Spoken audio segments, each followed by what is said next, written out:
Ya vimos apóstoles, ya vimos profetas y el día de hoy vamos a ver evangelistas. Ahora, antes de empezar y de ver un par de preguntas que quiero ir haciendo para poder entender al respecto del evangelismo y los evangelistas, quiero iniciar con la primera porque no quiero obviarla. Y la primera pregunta es, ¿qué es el evangelio? Y les pregunto, ¿qué es el evangelio?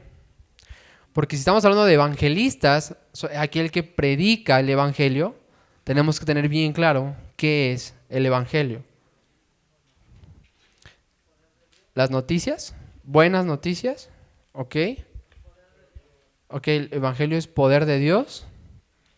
¿Qué más?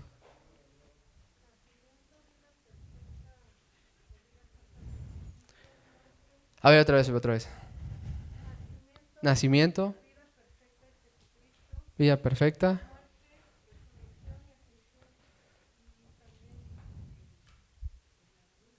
¿Y también qué? Ok. ¿Qué más? ¿Ya se acabó?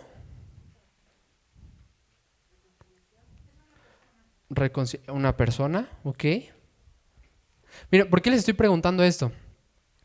No hay ningún pasaje en la escritura que diga el evangelio es, dos puntos, y te dé toda una definición de diccionario del evangelio. Sin embargo, nosotros como creyentes decimos que creemos el evangelio y predicamos el evangelio, pero muchas veces no lo entendemos o no lo tenemos estructurado en nuestra mente. Por eso estoy preguntando qué es el evangelio. Ya dieron varias cosas.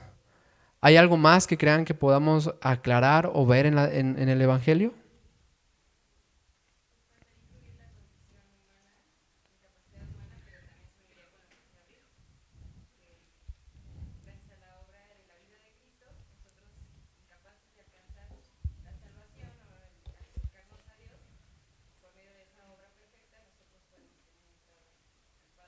Ok. ¿Vas a decir algo, hermano?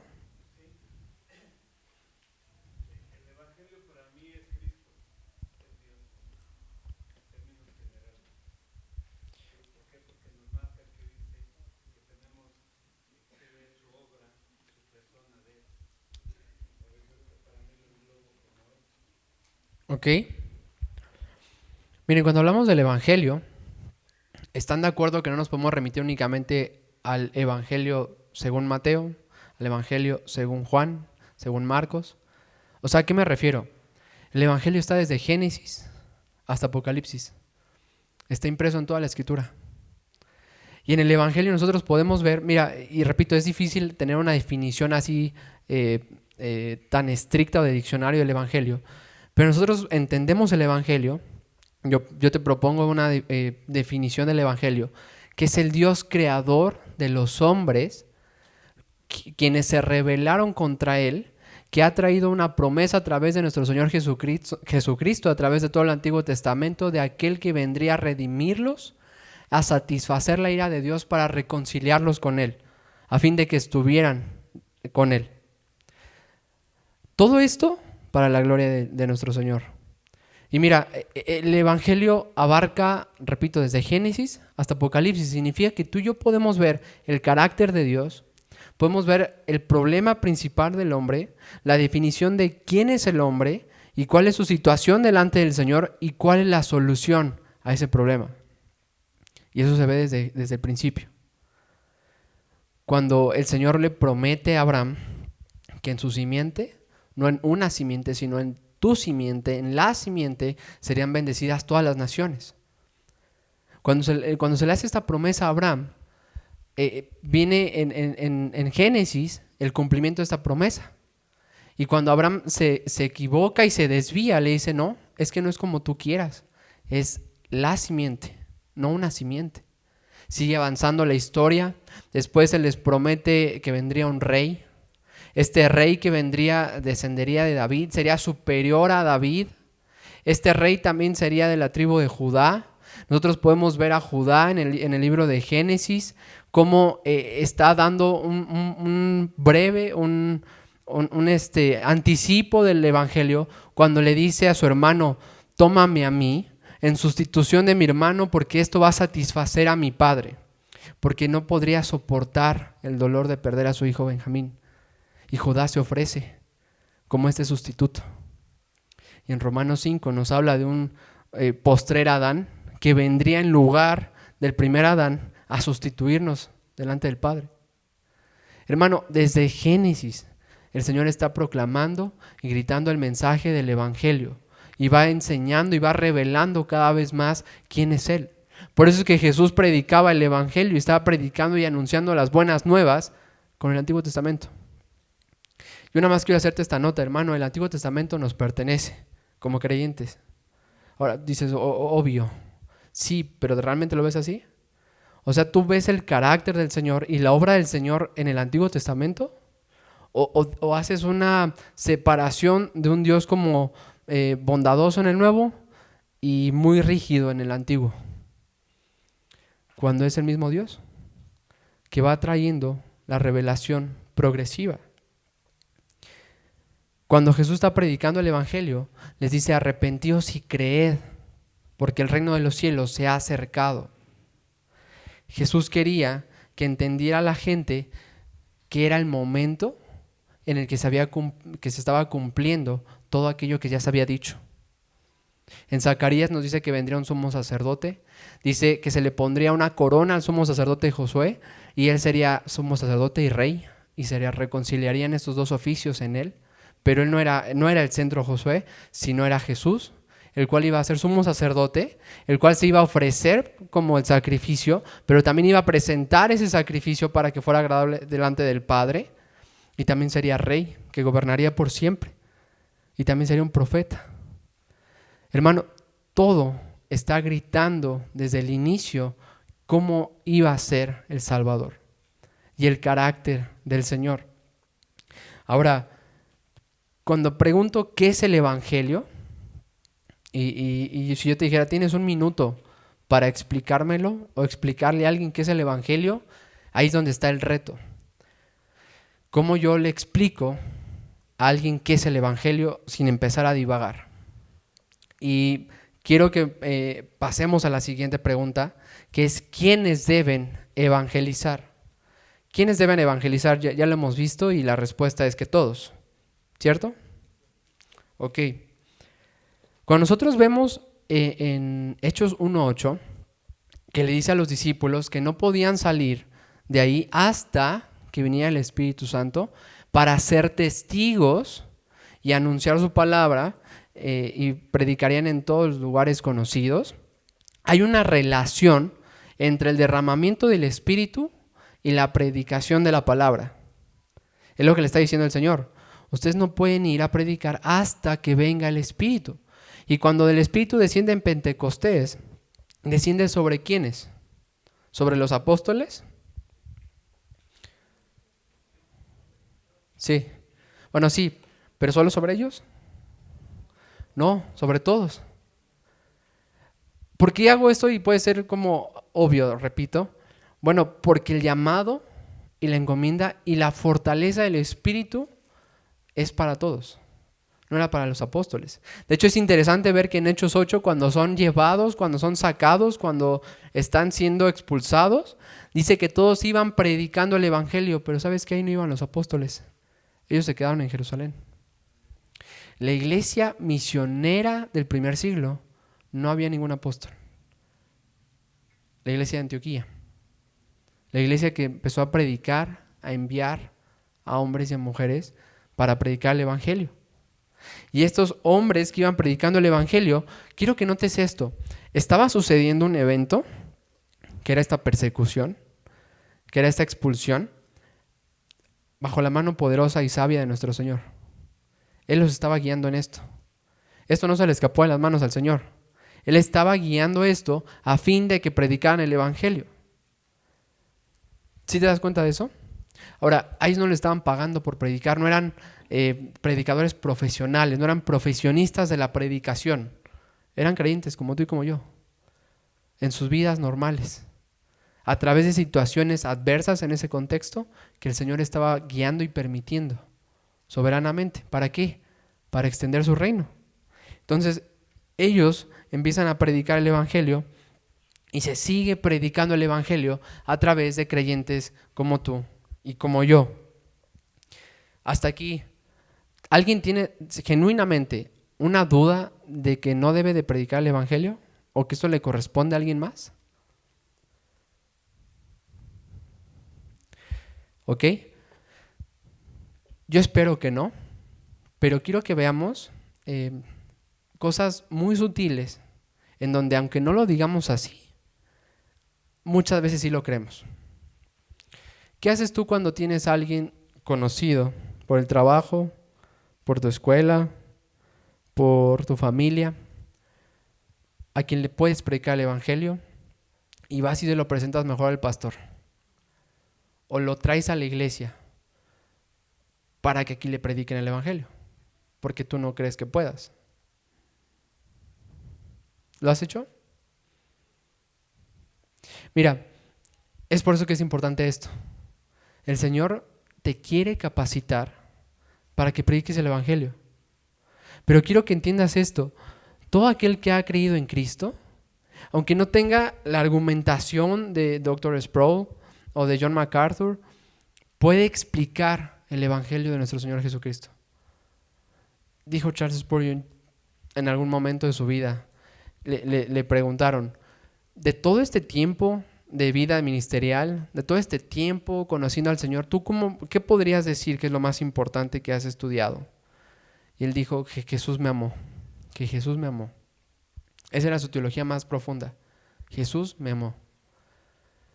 Y en todo esto tenía un profundo entendimiento de cada palabra que estaba diciendo. No necesitas ser un erudito, pero sí entender el evangelio.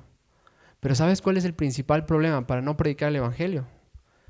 Que tú y yo no estamos siendo asombrados con nuestro Señor Jesucristo. Esa es la realidad. Que no admiramos lo suficiente a nuestro Señor Jesucristo. Por eso no predicamos el evangelio. Dice el pastor Sujel Michelén, no evangelizamos porque no admiramos lo suficiente a nuestro Señor, y lo que debemos hacer primero, antes de evangelizar, es ser asombrados por la majestuosidad de nuestro Señor Jesucristo. El objetivo no es que vayas y empieces a hablar, sino que te asombres con Jesús. ¿Tú te acuerdas de los discípulos en Hechos? ¿Cómo están predicando el evangelio y los amenazan de muerte y les dicen, deja de predicar en este nombre? Y ellos dijeron, no, nosotros no vamos a parar de hablar lo que hemos visto y oído. ¿Sabes por qué lo hacían? ¿Sabes por qué salían gozosos de que los habían golpeado? Porque amaban a Jesús, porque estaban asombrados con Jesucristo, porque sabían quién era Él. Ellos ya habían pasado el momento de estar con Él, de la muerte de nuestro Señor Jesucristo, de haber huido, de haberse apartado y después de haberse encontrado con Él resucitado y decir, Él es mi Señor. Y el Tomás incrédulo de decir, Señor mío. Ellos son esos apóstoles, esos discípulos. Hermano, el punto aquí es que si tú y yo no entendemos y no vemos a Jesucristo y no lo conocemos, no se trata sobre dar una herramienta o dar un discurso el cual tú tienes que repetirle a alguien. No es un mensaje sumamente importante que tú le puedes explicar a alguien. Es que tú estás exponiendo y vienes como embajador, dice en 2 Corintios 5, 20, 21, dice, por tanto somos embajadores de Cristo, como si Dios rogase por medio de nosotros en nombre de Cristo. Os rogamos, reconciliaos con Dios. Y luego viene el versículo famoso, el número 21. Al que no conoció pecado, por nosotros Dios lo hizo pecado, para que nosotros fuésemos hechos justicia de Dios en Él. Mira, no es como que venimos a dar un artículo sumamente importante y lo puedes explicar, pero tu corazón no está comprometido con eso. Venimos a predicar a aquel que nos amó, a aquel que nos reconcilió con Él, a aquel que se entregó en nuestro lugar para satisfacer la ira de Dios, porque tú y yo estábamos condenados. Es lo que dice Pablo. Dice, el amor de Cristo nos constriñe, porque uno murió por nosotros, por consecuencia todos morimos. Y los que viven ya no vivan para sí, sino para aquel que nos amó. El punto aquí, y vamos a ver cosas que no debemos hacer y cosas que sí debemos hacer en el evangelizar, pero quiero aclarar esto desde aquí. No es darte una lista de frase 1, frase 2, frase 3, frase 4, listo, ya evangelizaste. No, esto es sobre asombrarnos con nuestro Señor, sobre amar a nuestro Señor. Así que el problema principal está ahí, en que no lo conocemos. Ahora,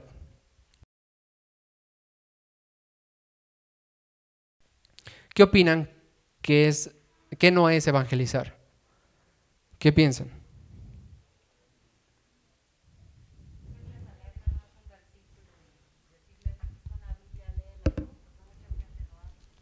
Ok, darles una Biblia y decir léela. O sea, como ve y busca al Señor.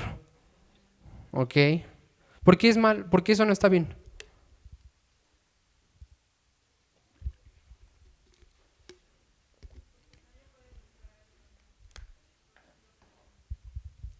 Ok, nadie puede buscar al Señor. Pasaría algo como el etíope, ¿no? Que está leyendo y le dice, ¿entiendes? No. ¿Me explicas? Te explico. Y comenzó a enseñarle a partir de Isaías. ¿Por qué hizo eso Felipe? Porque estaba evangelizando, estaba enseñándole. No le dijo, bueno, sigue leyendo, muy bien, sigue leyendo. Ahí el Señor te va a dar entendimiento. Ok, entonces no es nada más darle un versículo y me voy. ¿Qué más no es predicar el evangelio? ¿Hablar de qué? Ok, no es compartir el evangelio cuando das tu testimonio. Imagínate que tú le dices a alguien, mira, yo me sentía sumamente vacío, pero Cristo me llenó. Y tenemos dos supuestos. Imagínate, supuesto uno, alguien que es sumamente superficial y te dice, no, yo nunca me he sentido vacío. Eso a mí no me ha pasado, yo estoy bien. Él no va a entender, él va a decir, esto no es para mí, porque él está vacío, pero yo no estoy vacío. Entonces, qué bueno que te sirvió, yo no estoy vacío. Pero supongamos que nos encontramos otra persona que también te dice, sí, yo también me sentía vacío, pero empecé a practicar yoga y eso me llenó mucho, me siento bien. ¿Eso es predicar el evangelio? Que te pongas a decirle, mira, es que Dios hizo conmigo esto y el otro y el otro y aquello y demás. Ah, ya lo evangelicé. No, compartir tu testimonio no es predicar el evangelio. Ahora, nota, no significa que no puedas decir absolutamente nada de ti. Puedes decir parte de tu testimonio, pero siempre llevarlo a la escritura, a la palabra. Y ahorita vamos a ver lo que sí debemos hacer al evangelizar. ¿Ok? ¿Qué otra cosa no es evangelizar?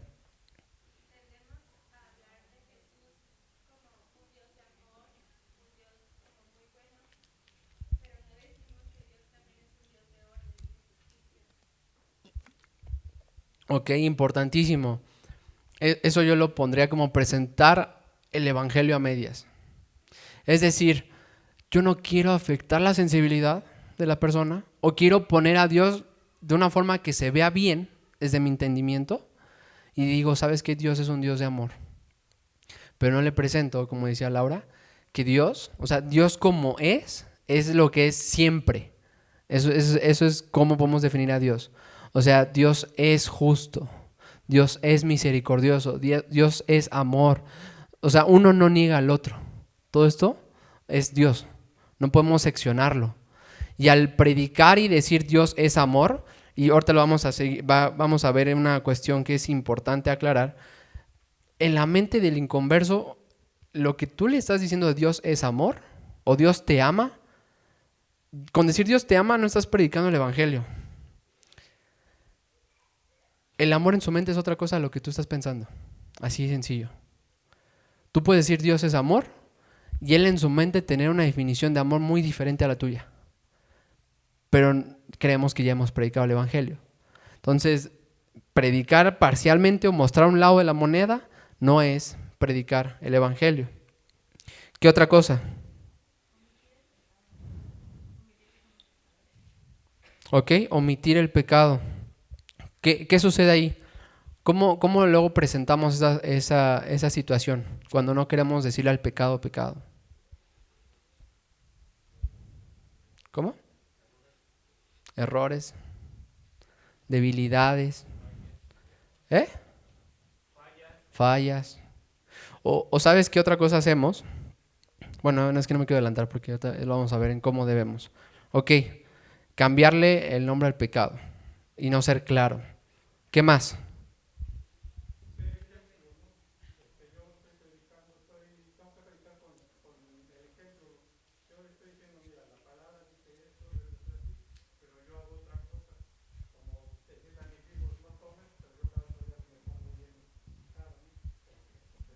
Ok. Ahorita vamos a entrar a esto que está diciendo nuestro hermano respecto a la importancia que tiene que ver nuestra vida, o sea, cómo es que vivimos a la luz del Evangelio y predicar el Evangelio. Pero quiero dejar algo claro, no es una u otra. No es que tú puedes escoger, ok, aquí sí voy a predicar, pero no voy a vivir el Evangelio, y aquí sí voy a vivir el Evangelio, pero no voy a predicar. Nada más quiero dejar esto porque ahorita vamos a entrar a esa situación. ¿Qué otra cosa? Ok, no confrontarlo con la palabra. Yo, ¿mande? ¿Cómo? Ah, ok, ok. Mira, yo quiero aquí decir otra cosa que a mí personalmente me sucedió. No es predicar el Evangelio, hacer una apología de tu fe. ¿A qué me refiero? En una ocasión, yo estaba conversando con unos compañeros del trabajo y en el trabajo todos son, bueno, nos creemos conocedores de la política. Digo nos creemos porque la verdad es que no mucho. Y me dediqué a exponer situaciones sociales y demás que nos llevaban a la necesidad de entender que había valores absolutos y la necesidad de que había una fuente exterior a nosotros que delimitara lo que es válido o no es válido, etcétera, etcétera. Y ocupé muchos argumentos políticos, de derecho, etcétera, etcétera. Pero ¿sabes qué? Al cabo de 1 hora y media de ese tiempo que tuve, no llegué a predicar el Evangelio. Y me quedé en la apología, en cómo demostrar que nuestra fe tiene fundamentos. Pero yo no le prediqué el Evangelio. Yo le pude haber ganado el argumento, pero no gané su corazón, su alma, si lo ponemos así. ¿Me entiendes? Entonces, hacer defensa de la fe, explicar que la Biblia es la palabra de Dios, explicar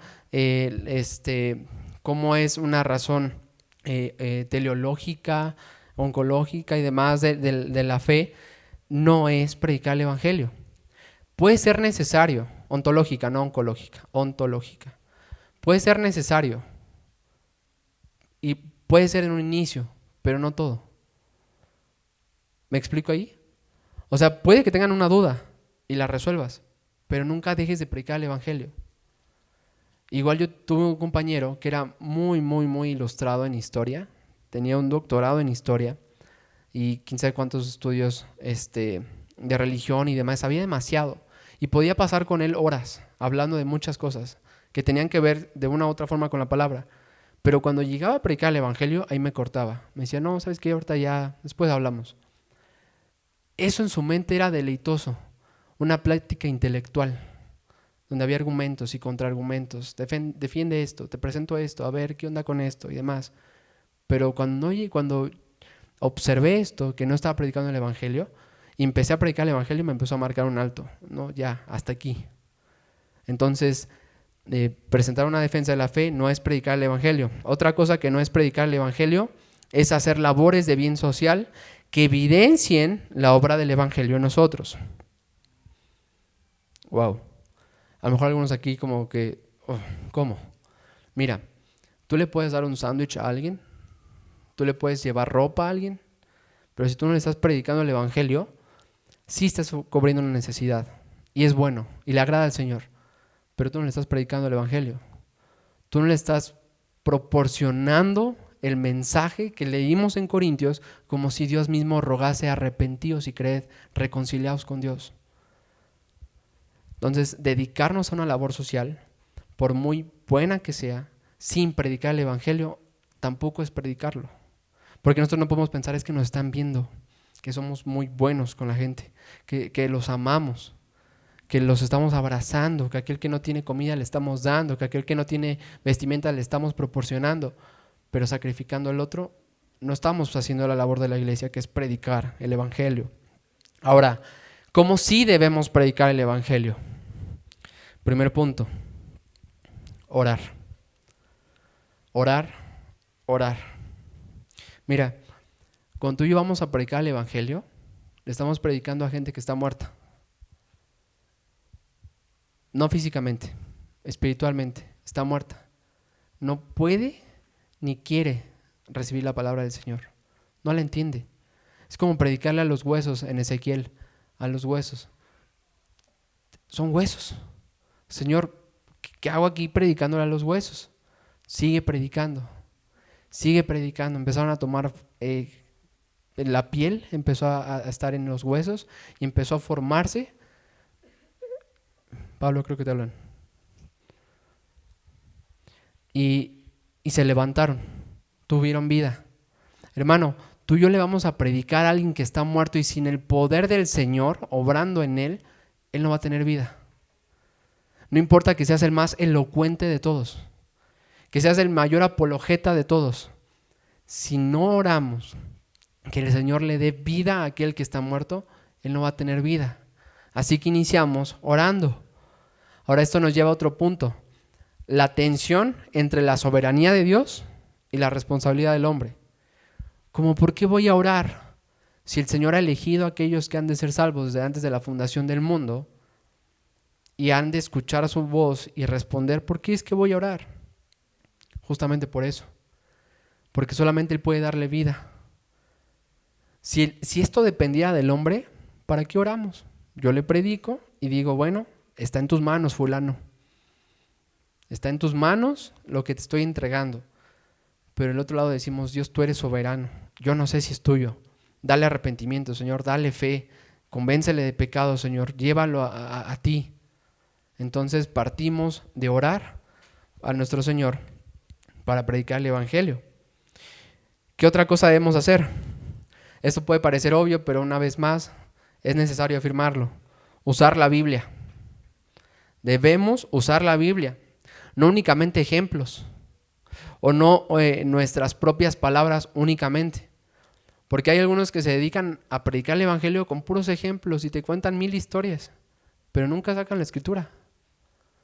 Hermano, tú y yo debemos entender, primero nosotros, y después cuando le predicamos a alguien más, que creemos en lo que Dios ha dicho en su palabra. ¿Y sabes cómo lo afirmamos? Exponiendo de una forma fiel y clara su palabra. Debemos de usar la escritura. No es que está prohibido usar ejemplos, pero que tu evangelización no se centre en tus ejemplos o en tus propias definiciones o palabras. Siguiente punto. Debemos ser claros al presentar el mensaje del evangelio. Ahora, ¿a qué me refiero con esto? Mira, tú y yo debemos de considerar que nosotros llegamos a tener un lenguaje que nos acostumbramos al escuchar la palabra, al leer la escritura, a un lenguaje que el inconverso no está acostumbrado. Algunos le dicen que es como si habláramos en cristianés, o sea, otro lenguaje. Por ejemplo, supongamos que tú estás predicando el evangelio y le dices que Cristo nos justificó. ¿Qué es que eso va a hacer en su mente? Lo más probable es que en su mente, cuando tú le dices Cristo nos ha justificado, es que la palabra justificación tenga que ver con dar excusas, dar un argumento a favor de mi caso. Entonces, ¿cómo que Cristo me justificó? ¿En qué sentido? Entonces, cuando tú y yo estamos dando el evangelio y lo presentamos de una forma clara, debemos de considerar esto, el lenguaje que estamos utilizando. Ahora, esto nos lleva a otro punto. ¿Qué hago entonces? ¿Dejo de ocupar la palabra justificación? No, explícala. Cuando tú ocupas esa palabra de justificación, no la vas a quitar, o la propiciación, o la expiación, la redención, la reconciliación, que a lo mejor algunos no han escuchado en su vida. Bueno, no la vas a quitar, la vas a explicar. Te puedes tomar el tiempo para explicarla. ¿Y por qué es que esto es importante? Porque no podemos sacrificar nunca la claridad del Evangelio para no ser ofensivos o no ser tan complejos en nuestro lenguaje. Lo voy a repetir, no debemos de sacrificar la claridad del Evangelio. Dicen Romanos que el Evangelio es poder de Dios para salvación de todo aquel que cree, del judío primeramente y también del griego. Entonces, tú y yo debemos de entender y ver toda esta situación a fin de que cuando yo ocupe la palabra justificación, Él entienda lo que le estoy diciendo. Cuando yo ocupe la palabra reconciliación, Él la entienda. ¿Qué otra cosa debemos hacer? No usar terminologías confusas para llamar al pecador al arrepentimiento y la fe. ¿A qué me refiero? ¿Alguna vez lo has dicho o lo has escuchado? Que alguien diga, invita a Cristo en tu corazón o ábrele la puerta. Imagínate el inconverso. ¿Qué significa eso? Es tan subjetivo. Invita a Cristo a tu corazón. Y creemos que ahí hemos predicado. No, voy a repetir. No uses terminologías confusas, y aquí está el punto, para llamar al pecador al arrepentimiento y la fe. Tú y yo tenemos que hacer énfasis en eso. Arrepiéntete y cree en el mensaje del Evangelio. Eso fue lo que dijo Jesús. Una vez más, Marcos 4. Arrepentíos y creed, que el reino de los cielos se ha acercado. Entonces, cuando tú y yo ocupamos terminologías que son confusas, esto lo más probable es que no entiendan qué es lo que le estamos diciendo. O también cuando nos enfocamos en hacer la oración del pecador. Mira, todo esto tiene una historia, o sea, de por qué es que se estableció la oración del pecador, movimientos evangelísticos, que tal vez tuvieron un buen propósito, pero creo yo que a veces ese buen propósito puede desviar de la claridad y del entendimiento del mensaje del Evangelio, que es arrepiéntete y cree. El mensaje del Evangelio es: tú estás enemistado y todo lo que eres y haces está en contradicción contra nuestro Dios. Necesitas arrepentirte, no corregir, nada más decir, bueno, voy a dejar de hacer esto. Bueno, ya voy a ser una mejor persona. Arrepiéntete y cree. Entonces, cuando oramos por alguien nada más y decimos, bueno, repite conmigo esta oración y estamos guiándolo en oración, no hemos predicado el Evangelio solo con eso. Mira, no digo que no puedas orar. Yo te voy, personalmente, lo que intento hacer es, al final de predicar el Evangelio, le digo, ¿me permitirías orar por ti? No le digo, repite mis palabras, porque yo sé que el hecho de que las repita no lo va a hacer salvo. Entonces, puedo tomar un tiempo para orar por él, podemos tomar un tiempo para orar por alguien y confiar que el Señor le puede dar arrepentimiento y fe. Entonces, es otra cosa que tenemos que hacer. Bueno, ya no vamos a ver todos los pasajes de esto, pero hay un énfasis en la Escritura al arrepentirse y creer. Otra cuestión que debemos de hacer es provocar que las personas reflexionen lo que les estamos diciendo. Es decir, propiciar un diálogo. ¿Cómo? Haz preguntas.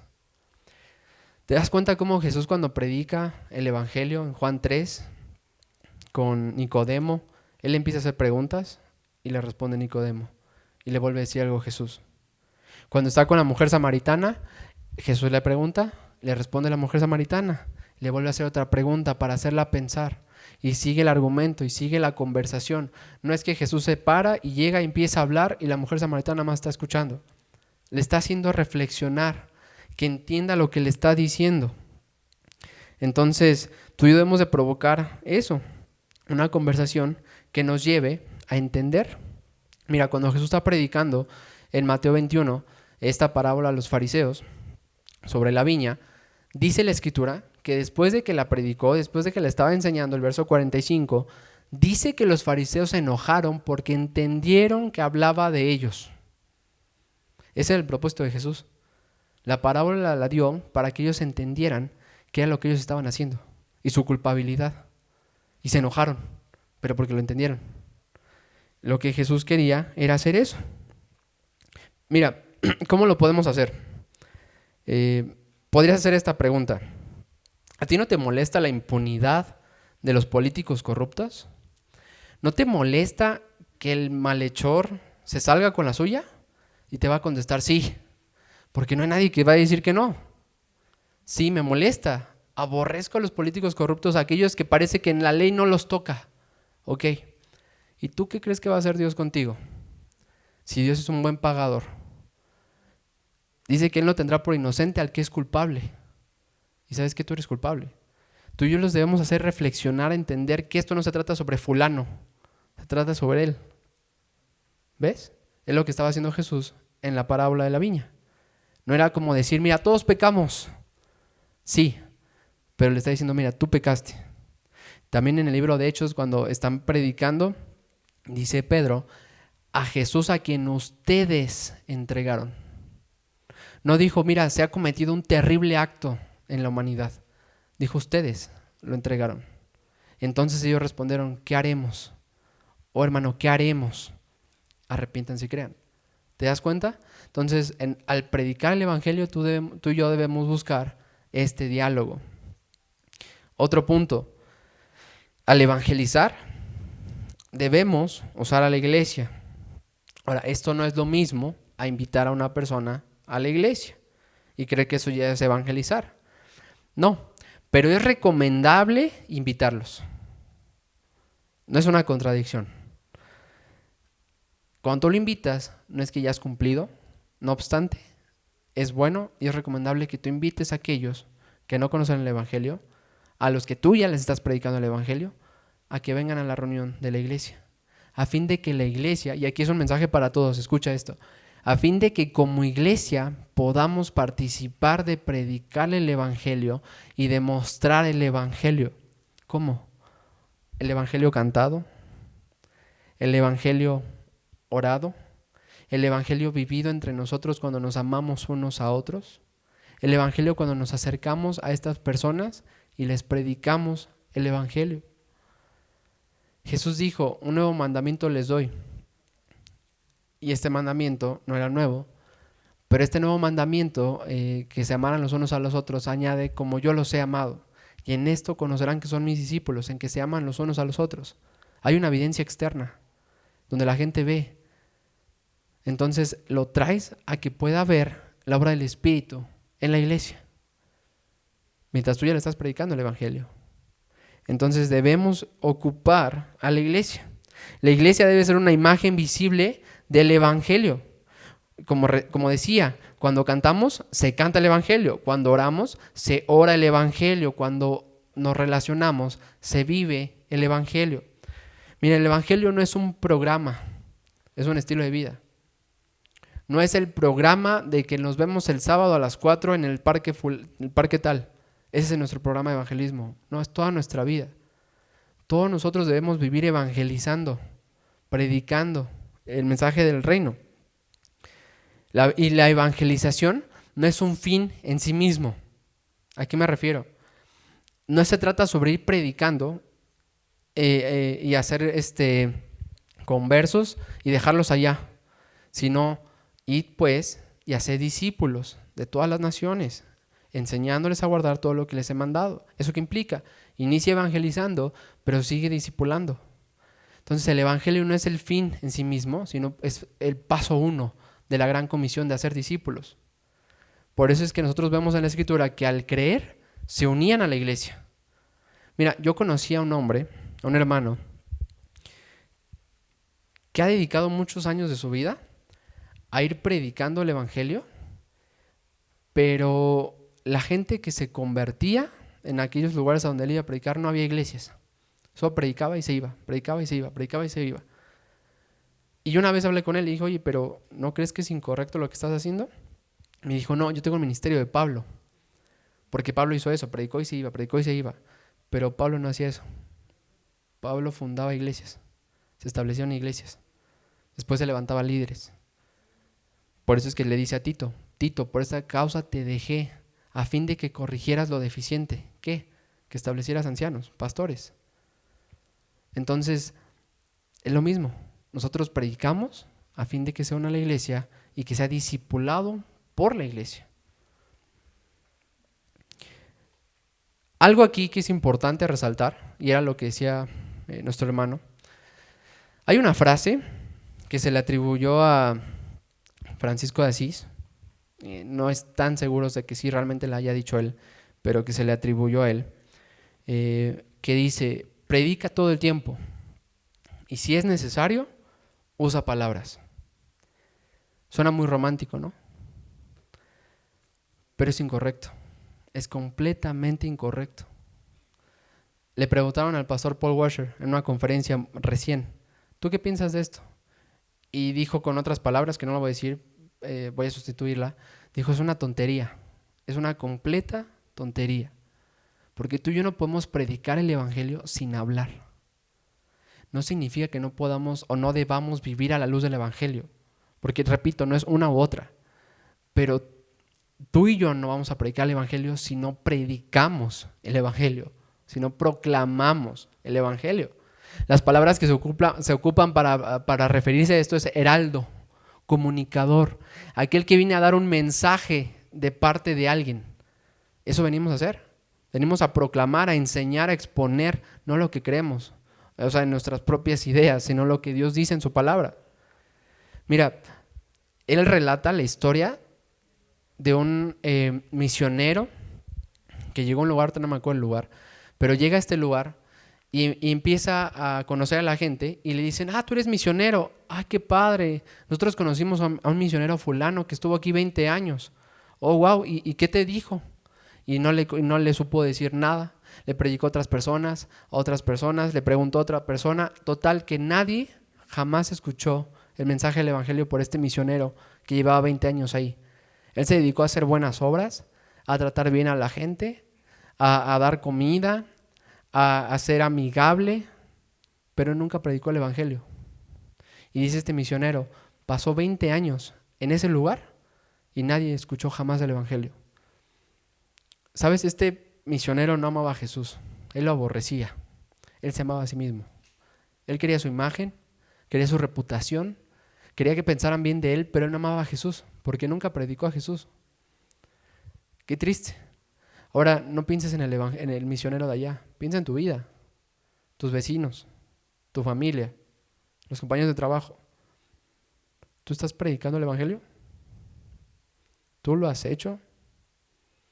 ¿O dices: no, me van a ver y van a decir que soy muy bueno, que soy respetuoso, que yo no digo malas palabras, que yo no me voy a emborrachar, entonces van a ver el evangelio? Hermano, eso es temor al hombre. Eso es falta de amor por el Señor. Lo que nos lleva a hacer una última pregunta: ¿por qué es difícil compartir el evangelio? Bueno, número 1, por falta de instrucción, falta de enseñanza. Bueno, ya la tenemos. No digo que sea suficiente, pero la tenemos. ¿Qué es el evangelio? Es mi Dios salvándome siendo yo pecador. Es mi Dios amándome, dice Tito 3, siendo yo aborrecible. Aún así decidió amarme. Mas Dios muestra su amor para con nosotros, Romanos 5:8, que aún siendo pecadores, Cristo murió por nosotros. Juan dice: mirad cuán grande amor nos ha dado al Padre para que seamos llamados hijos de Dios. Mirad, observen qué grande amor nos ha dado el Padre. Segundo motivo por el cual es difícil compartir el evangelio es por orgullo. Porque no queremos compartir el evangelio, porque qué tal si me preguntan cosas que yo no sé.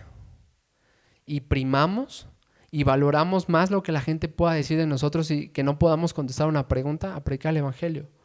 Cuando podríamos decir: ¿sabes qué? No lo sé, pero lo voy a estudiar. ¿Sabes? Eso que me preguntaste respecto a la escritura o algo, realmente no lo sé, pero lo voy a estudiar. Pero predicar el evangelio. Nosotros nos restringimos de hacer cosas. Mira, el orgullo no es únicamente aquel que se pavonea.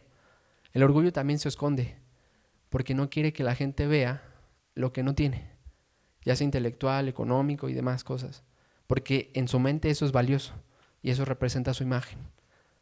Así que El orgullo es un enemigo para predicar el evangelio. Y otro punto es el que ya hemos comentado, que es temor al hombre.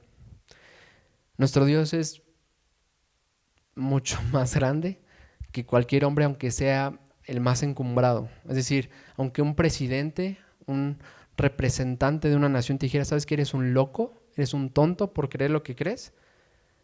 Eso que está diciendo no es superior a lo que nuestro Dios cree de nosotros, de lo que nuestro Dios dice de nosotros. Y Jesús dijo, yo no me avergonzaré de ellos. Hermano, no importa qué digan de ti, no importa que te digan loco, retrógrada, que te digan que tú no amas realmente, que eres un intolerante.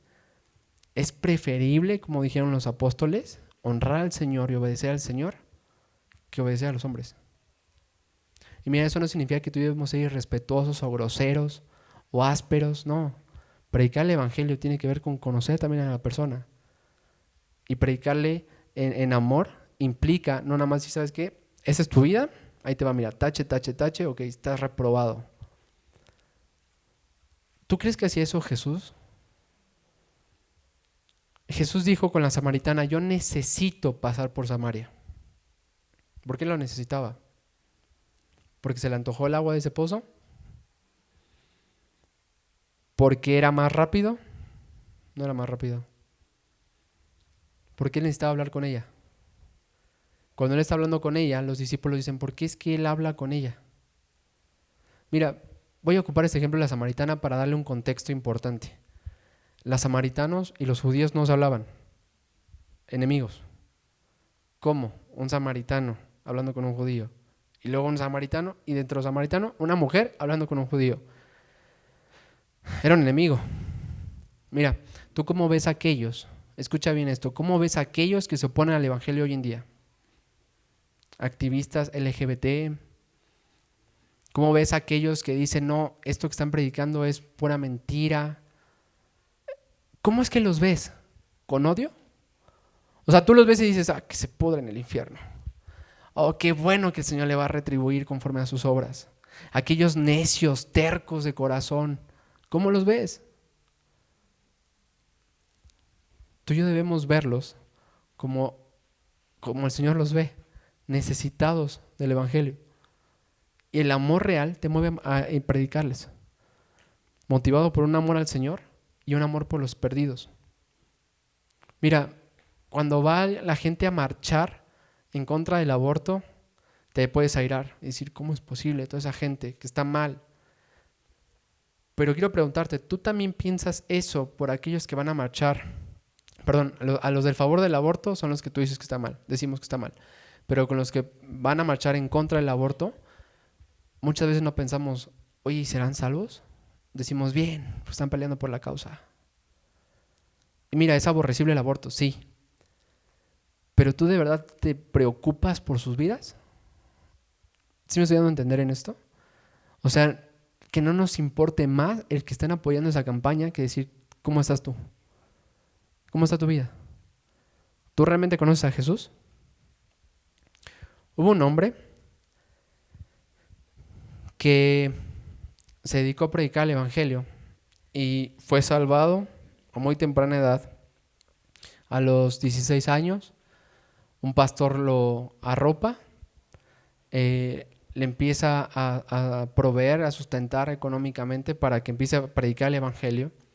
Avanzando el tiempo, el Señor lo llama al pastorado, sigue teniendo una gran carga por el evangelismo y predicaba aquí y allá, en todos lados. Y en una ocasión, él emprende un viaje en un barco con su hija. Pero resulta que este barco tiene un problema. Es un barco muy famoso, el Titanic. Y él está ahí. Se empieza a hundir. Él pensó que iban a sobrevivir, pero aún así puso a su hija en una lancha. Le dijo, por cualquier cosa, tú te quedas ahí. Y iba providencialmente un familiar de ellos y los dejó con él. A su hija la dejó con él. Cuando empieza ya el problema y que ya él está en el agua helada, él está siendo sostenido por una rama y se encuentra con otro hombre en las olas y le pregunta, ¿tú eres salvo? Y él le contesta, no, arrepiéntete Y se empiezan a separar por las olas. Y después se vuelven a juntar. Y le dice, ¿y ahora eres salvo? Y le dice, no, arrepiéntete. Y se vuelven a separar, pero ella no volvió. De lo que estaba sujetando, se venció. Y él murió ahogado. ¿Por qué es que conocemos esta historia? Porque este hombre, a quien le dijo arrepiéntete, se convirtió a Cristo. 6 meses después, él viene y dice, yo soy el último convertido de él. Toda su vida, en todo momento, se dedicó a predicar el evangelio. ¿Te das cuenta? O sea, él en su mente tenía, ¿él será salvo? ¿Él estará reconciliado con el Señor? Mira, hermano, muchas veces nos conformamos con que nuestros hijos o familiares se comporten de una forma correcta, que vengan a la iglesia, que canten, que oren. Y solamente hacemos fariseos. Pero realmente es porque tú y yo no entendemos el evangelio. Muchas veces nos concentramos en lo exterior y no en lo interior. Y yo te decía y oraba en estos días que realmente entendamos el evangelio y seamos asombrados por el Señor otra vez, como cuando nos convertimos. Eso necesitamos, asombrarnos con nuestro Señor Jesucristo todos los días.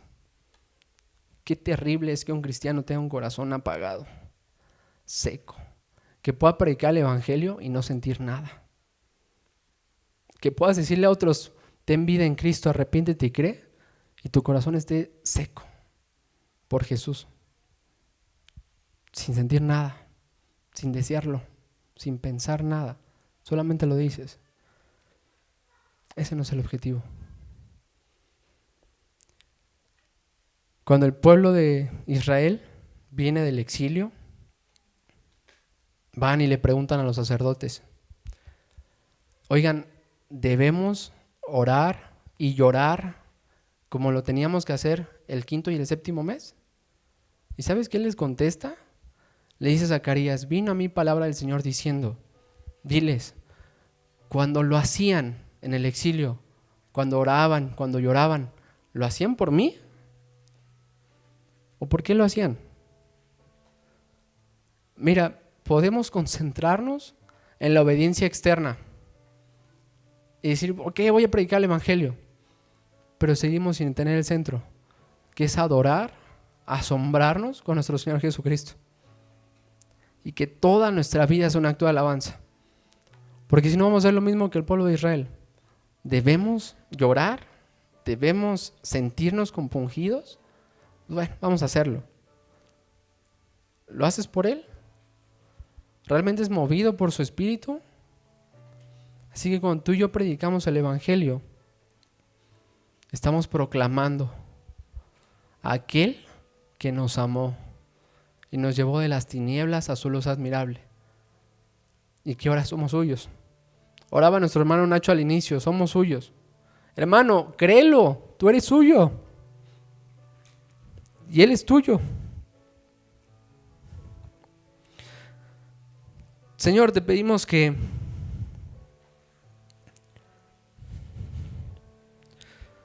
así como Pablo dijo, yo sé en quién he creído,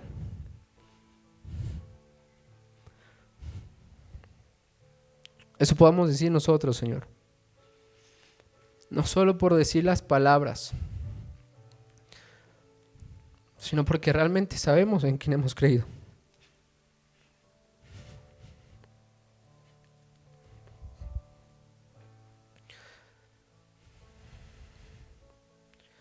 ¿Por qué decidiste amarnos, Señor?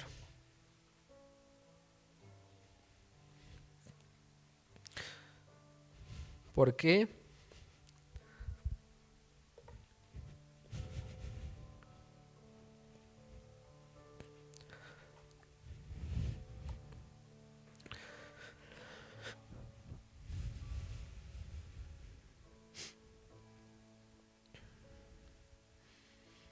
¿Por qué decidiste entregar a tu Hijo en nuestro lugar?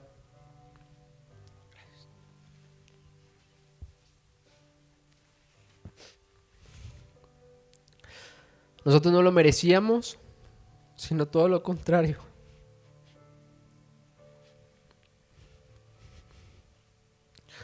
Tu justicia contra nosotros era lo único que merecíamos.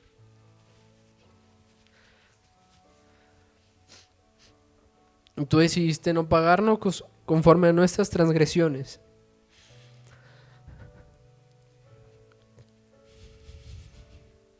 Jesús fue molido en nuestro lugar voluntariamente.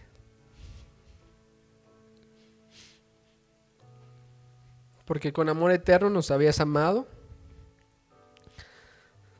de tal forma que nos has rescatado, nos has hecho tuyos para siempre. Has limpiado nuestras transgresiones para siempre.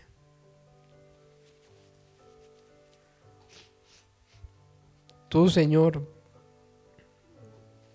hiciste lo que nadie podía hacer.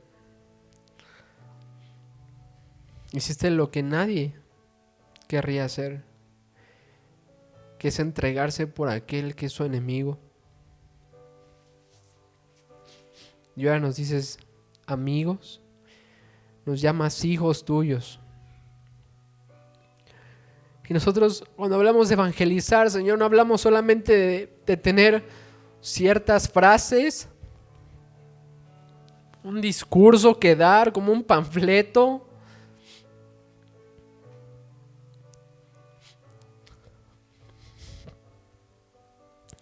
Sino predicar a Jesús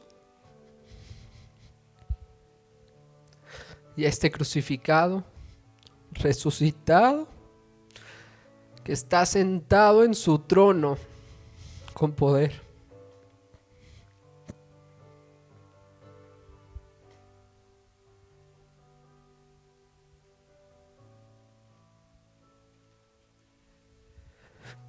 Queremos cantarte, adorarte, venir a ti, Señor, pidiendo que avives nuestros corazones, Señor.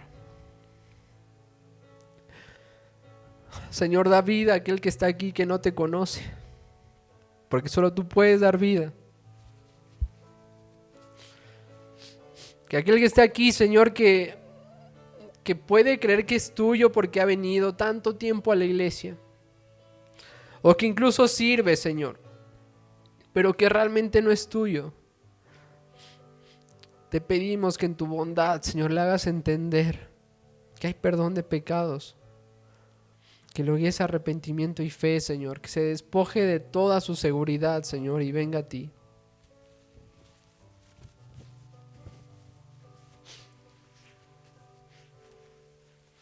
Y a los que estamos aquí, Señor, que somos tuyos,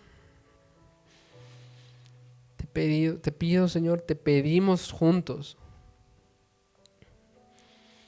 que tú nos fortalezcas, Señor, que tú nos animes, que tu Espíritu, Señor, nos lleve a adorarte, de tal forma que al evangelizar sea un acto de adoración. Que abras nuestra boca, Señor, que entendamos que no hay un impedimento, que es el llamado a todos aquellos que son tuyos, que es un llamado gozoso, que es un llamado deleitable, Señor, el predicar de tu reino. Quita todo temor, todo orgullo, Señor, todo temor del hombre y danos temor de ti, Señor. Todo esto lo pedimos, Señor, en el único nombre, que es sobre todo nombre, nuestro Señor Jesucristo. ¿Por qué no te pones de pie, hermano? Y vamos a Vida Nueva para el Mundo se sostiene y propaga el mensaje de salvación de Jesucristo gracias a Dios y a tus donativos. Llevemos juntos el Evangelio de Jesucristo al mundo entero. Realizamos eventos, seminarios, congresos y diferentes programas para dar a conocer el mensaje de salvación y el poder de nuestro Señor, transformando y edificando vidas de mujeres, hombres, niños alrededor del mundo. ¿Qué pasa cuando decides hacer tu donativo? Aunque no puedas llevar la palabra personalmente a todo el mundo, de esta forma lo estás haciendo. Con tus donativos o aportaciones, estás sembrando y formando parte de lo que Dios está haciendo en su obra. Estás ayudando a traer luz a la oscuridad, paz al conflicto y esperanza a los que no tienen ninguna. Dona desde México.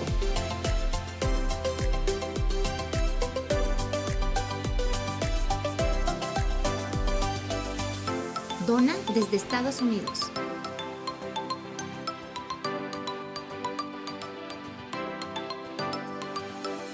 Para el resto de donaciones de otras partes del mundo, www.vidanuevaparelmundo.org.mx/dona. Estamos cumpliendo la gran comisión. Por tanto, vayan y hagan discípulos a todas las naciones, bautizándolos en el nombre del Padre, del Hijo y del Espíritu Santo, enseñándoles que guarden todas las cosas que les he mandado. Y he aquí que yo estoy con ustedes todos los días hasta el fin del mundo.